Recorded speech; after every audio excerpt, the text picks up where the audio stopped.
Nama saya Divayo Gastira, nomor induk mahasiswa saya 19020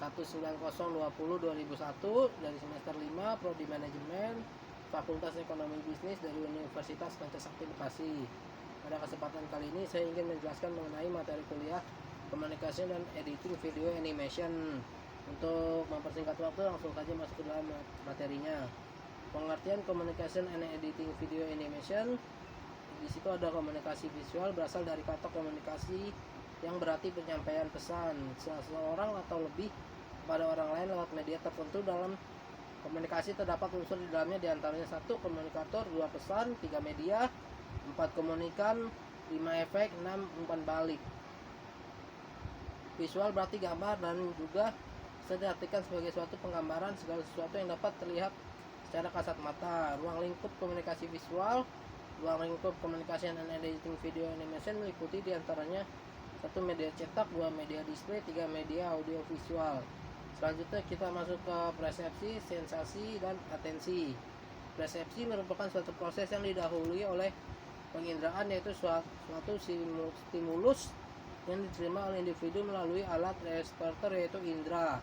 Alat indera merupakan hubungan antara individu dengan dunia luarnya. Faktor-faktor yang mempengaruhi persepsi. Faktor internal yang mempengaruhi persepsi yaitu faktor-faktor yang terdapat dalam diri individu yang mencakup beberapa hal lain, yaitu ada fisiologis, perhatian, minat, kebutuhan yang searah, pengalaman dan ingatan, yang terakhir suasana hati. Yang kedua di sini ada faktor eksternal. Sementara itu faktor eksternal yang mempengaruhi persepsi adalah ukuran dan penempatan dari objek atau stimulus, warna dari objek, keunikan dan kekontrakan stimulus, intensitas dan kekuatan dari stimulus. Sini ada sensasi, deteksi yang dan pengalaman langsung terhadap energi fisik sebagai hasil dari kejadian di lingkungan maupun kejadian dalam diri kita. Sinetesia adalah persimpangan sensasi di mana rangsangan di salah satu indera menimbulkan sensasi di area lainnya. Contohnya, definisi atensi. Orang tersebut dapat mengatakan bahwa warna merah tercium seperti bunga mawar, aroma kayu manis seperti blueberry. Pemuasan pikiran pada suatu objek pada saat yang sama, seorang mengabaikan objek lain. Pemrosesan secara saat jumlah kecil informasi dari jumlah besar informasi. Sifat-sifat atensi. Mental manusia yang terbatas memproses rangsangan yang ada. Kemudian manusia membutuhkan bantuan otak untuk memproses rangsangan tersebut. Mengarahkan suatu informasi tertentu, mempercepat proses mental mengelola suatu rangsangan. Semakin tua seseorang manusia, maka kemampuan atensinya akan semakin tinggi. Fungsi atensi. Terdapat 3 fungsi yang mengendalikan atensi terkendali. Deteksi sinyal, bertugas untuk mendeteksi kemunculan dari rangsangan khusus.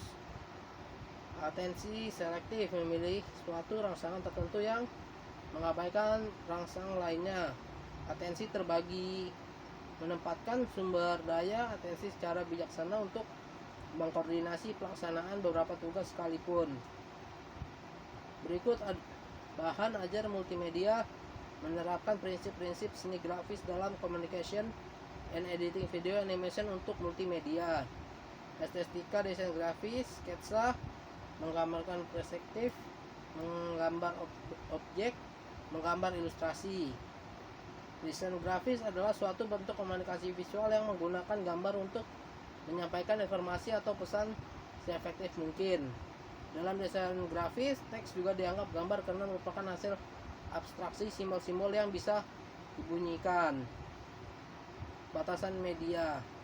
Desain grafis pada awalnya diterapkan untuk media-media statistis seperti buku, majalah, dan brosur. Sebagai tambahan, sejalan dengan perkembangan zaman, desain grafis juga diterapkan dalam media elektronik yang seringkali disebut sebagai desain interaktif atau desain multimedia. Peralatan desain grafis. Peralatan yang digunakan oleh desain grafis adalah ide, akal, mata, tangan, alat gambar tangan, dan komputer. Sebuah konsep atau ide biasanya tidak dianggap sebagai sebuah desain sebelum direalisasikan atau dinyatakan dalam bentuk visual. Pada pertengahan 1980, kedatangan desktop publishing serta pengenalan sejumlah aplikasi perangkat lunak grafis memperkenalkan suatu generasi desainer pada manipulasi image dengan komputer dengan penciptaan image 3D yang sebelumnya adalah merupakan kerja yang susah payah. Tujuan mempelajari desain grafis adalah mengenai konsep desain grafis untuk diterapkan dalam berbagai bidang desain, mengenal desain grafis sebagai pengelola visual dan informasi multimedia. Bisa juga memahami elemen desain grafis sebagai alat penyampaian pesan yang efektif, efisien, komunikatif, dan estetis dan konteks media. Manfaat desain gratis di bidang pendidikan dapat dilihat dari berbagai segi, yaitu mempercepat proses belajar mengajar dengan cara menyajikan suatu pelajaran dalam bentuk grafis, memperkenalkan dunia dengan desain grafis kepada siswa sehingga siswa dapat mengimplementasikan di dalam lingkungan, memperkenalkan kepada siswa tentang program aplikasi desain grafis. Prinsip graphic designer, di sini ada skala proporsi, fokus, kontras, irama, keseimbangan, dan kesatuan. Menurut Suyanto, desain grafis adalah aplikasi dari keterampilan seni dan komunikasi untuk kebutuhan bisnis dan industri. Aplikasi ini dapat meliputi periklanan dan penjualan produk, menciptakan identitas visual dan institusi produk dan perusahaan dan lingkungan grafis, desain informasi dan secara visual menyempurnakan pesan dalam publikasi. Secara garis besar, desain grafis dibedakan menjadi beberapa kategori. Printing atau percetakan yang memuat desain buku, majalah, poster, booklet, leaflet, pamflet, periklanan, dan publikasi lainnya sejenis. Web design untuk halaman web, film termasuk CD, DVD, CD multimedia untuk promosi, identifikasi logo, EGD, merupakan desain profesional yang mencakup desain grafis dengan arsitek, desain industri, dan arsitek taman.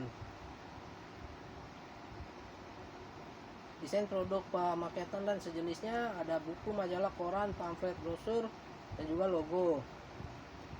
Seorang desainer harus memiliki minimal 5 dimensi keilmuan, yaitu wawasan teknologi, wawasan sains, wawasan seni, wawasan sosial budaya, wawasan filsafat dan etika, teori desain. Pentingnya manajemen dalam desain grafis. Untuk menjadi seorang desainer yang profesional, seseorang harus bekerja sama sesuai dengan prosedur standar dalam menjalankan proyek, baik itu skala besar maupun kecil. Tujuan pendidikan desain komunikasi visual, didik siswa dengan desain komunikasi visual yang difokuskan pada pemahaman, keilmuan, dan keahlian dalam bidang desain grafis yang berbasis teknologi komputer, sistem, serta software. Software komputer grafis yang memiliki kemampuan merancang karya desain komunikasi visual statis maupun dinamis. Jenis media dalam desain komunikasi visual, antara air. Di sini ada lukisan gambar, ada periklanan, media massa, buku, kemasan produk, fotografi, videografi, dan perfilman. Retorika visual dalam desain komunikasi visual merupakan karya yang bersifat propaganda. Propaganda berasal dari bahasa Latin, yaitu propaganda, artinya mengembangkan. Demikian penjelasan dari saya. Apabila ada kesalahan kata mohon dimaafkan. Semoga bermanfaat untuk kita semua. Wassalamualaikum warahmatullahi wabarakatuh.